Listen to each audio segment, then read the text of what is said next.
The Trump administration might have texted drunk war planes, and Democrats are... People are aroused. I haven't seen people so aroused in a very, very long time.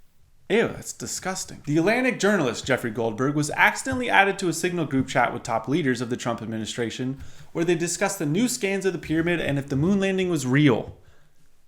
Just kidding, that was my group chat. The actual group chat discussed airstrikes in Yemen, and the morning of the strike, Pete Hegseth, the Secretary of Defense, then texted the Signal group chat what the strike is, what weapons would be used, and a selfie of him with a mimosa. One of those parts is a lie. I will let you determine which one. And this has sparked a debate. Was this classified information or just normal political talk? Now, accidentally adding a journalist to a classified group chat is like accidentally adding someone's wife to a bachelor party group chat. You're all f***ed. The group included Pete Hegseth, the Secretary of Defense, Vice President J.D. Vance, National Security Advisor Mike Waltz, MAR, which is Marco Rubio. Why is this man abbreviating his own name? Come on, we all know what it should have been. Don't worry about it, little Marco. Gentlemen. As well as other high-ranking government officials, including Tulsi Gabbard, the Director of National Intelligence, and for some reason, the journalist Jeffrey Goldberg. And honestly, since they're adding everyone, Timothy Chalamet was in it. I made that up. The journalist Mr. Goldberg was randomly added to the Houthi PC small group, which isn't that weird. I name my group chats after paramilitary groups all the time. J.D. Vance expressed concern this isn't a good idea and inconsistent with Trump's messaging. This is surprising because J.D. has never strayed from Trump's decisions publicly. He points out this is a mistake and the U.S. shouldn't bomb Yemen. This man has a short life being a politician.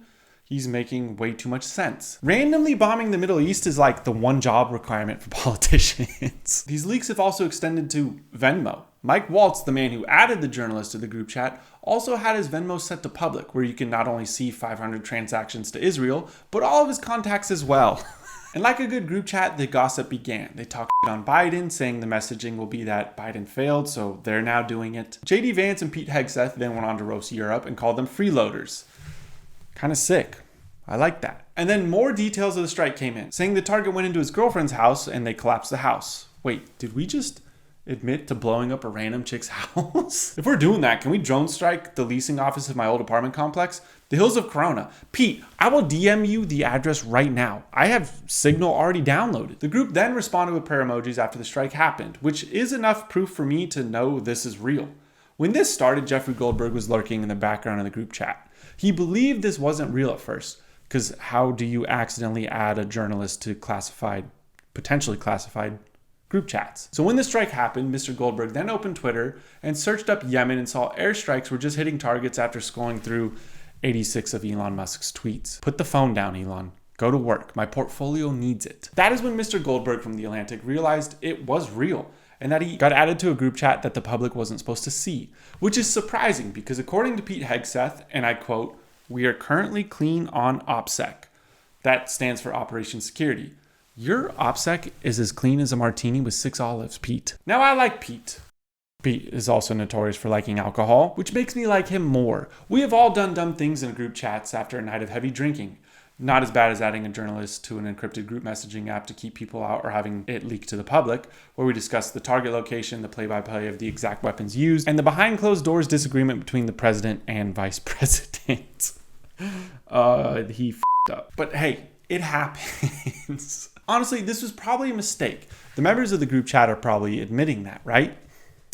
They aren't making dumb excuses, right? You know, Laura, I'm not a conspiracy theorist, but of all the people out there, somehow this guy who has lied about the president, who has lied to Gold Star families, lied to their attorneys, and gone to Russia hoax, gone to just all kinds of links to lie and smear the president of the United States. And he's the one that somehow gets on somebody's contact and then gets sucked into this group. Is someone in your... Oh, Jesus Christ. It literally says in the group chat that you added him. The mimosa selfie might be real after all, because you have to be drunk to accidentally add a journalist to a classified group chat. And now the members of the group have done a press tour trying to walk this back further than Uncle Rico can throw a football over the mountains, saying this wasn't classified and that it's not a big deal. And honestly, we should believe them. Politicians have never lied about a scandal, right? I did not have... Ladies and gentlemen, The Semi-Daily Night Show with Gary TV, your host, Gary. Tonight's ceremonial first pitch. And please welcome the President of the United States. We did it, Joe. Just making sure you're paying attention. Welcome to the Semi-Daily Night Show. Your DNA might be sold to insurance companies. The DNA company 23andMe just filed for bankruptcy, and we now know the genetic DNA of people who are stupid enough to give corporations their DNA. 15 million people have used 23andMe to learn they can't actually claim they're Italian, while having the last name Johnson and not being able to pronounce gnocchi. This sounds very gay. That's not how you pronounce it. Yeah, I'm not Italian, and I didn't need 23andMe to tell me that. Now, if you're a customer, and if you read the terms and conditions, it says in the privacy statement that if the company is involved in bankruptcy, the company can take the data, your literal DNA, and can be sold to whatever company wants it. There's nothing private about that statement. How do 15 million people sign that? Did you all score 53% Neanderthal? This is a gold mine for insurance companies that can now deny you coverage based on your genetic DNA. It sounds crazy, right? Health insurance companies would never deny coverage, right? I know what you're saying. It's pretty stupid and conspiratorial to think this is happening, but it probably already is. You can literally feed this data into an AI tool, reference your name to all of the records of people who have similar genetic makeup to you, and if you have high risks, like likely being diabetic, and if your insurance company is trying to increase shareholder value, which they all are, you raise these people's rates. And even if you didn't, 15 million people just made that possible to increase your rate. Bioweapons could now be made off this data. I know that's crazy, but knowing the genetic makeup of 15 million people, you could find the most common traits and make a bioweapon that could easily invade those genes. It's conspiratorial. It's tinfoil hat-like. You're right. Bioweapons aren't being worked on and have never possibly leaked. The disease is the same name as the lab. Wisconsin just became important enough to talk about. $100 million is expected to be spent on the Wisconsin Supreme Court race. The election is between Susan Crawford, a liberal who somehow looks exactly like every liberal, against Brad Schimmel, who also somehow looks like every conservative. God, even your judges are boring, Wisconsin. The race is being funded by George Soros, the man who makes me believe that lizard people are real, and Elon Musk and aligned groups, who have poured $20 million into the state's race. This man is bankrolling every Republican race he hears of at this point. Bet on horses or something more fun. This seat will determine Plan A rights, if you know what I mean, and redrawing of lines of election districts, which will determine who controls Congress. And the political ads are the best things you will see today. This street's like any other in Wisconsin, but the new neighbor is a pedophile, thanks to Judge Susan Crawford's sweetheart sentence. How corrupt is Brad Schimmel? Schimmel gave a plea deal to a man caught with child porn. What the fuck is going on in Wisconsin? I know not a lot, but it seems like a little too much of something. Kind of reminds me and makes me miss Biden. Democrats might be in trouble. We in these hot ass Texas streets, honey. Y'all know we got Governor Hot Wheels down there. Come on now. And the only thing hot about him is that he is a hot ass mess, honey.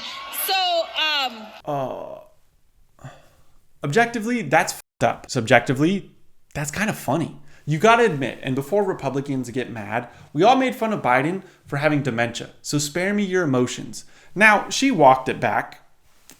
That's really horrible and mean phrasing, Gary. Where she said she was referencing how the governor has been transporting migrants, which is an obvious lie. But Mexicans do love trucks that look like Hot Wheels. I'm allowed to say that. My fiance is Mexican and I want a lowered Chevy S10. Since Trump has been in office, Democrats don't know what to do. Everyone is fighting for the top spot as a leader of the party. Newsom started a podcast, AOC and Bernie Sanders are teaming up with a tour speaking to people that also don't want to work real jobs, and it's putting people to sleep. Money, they control our economy.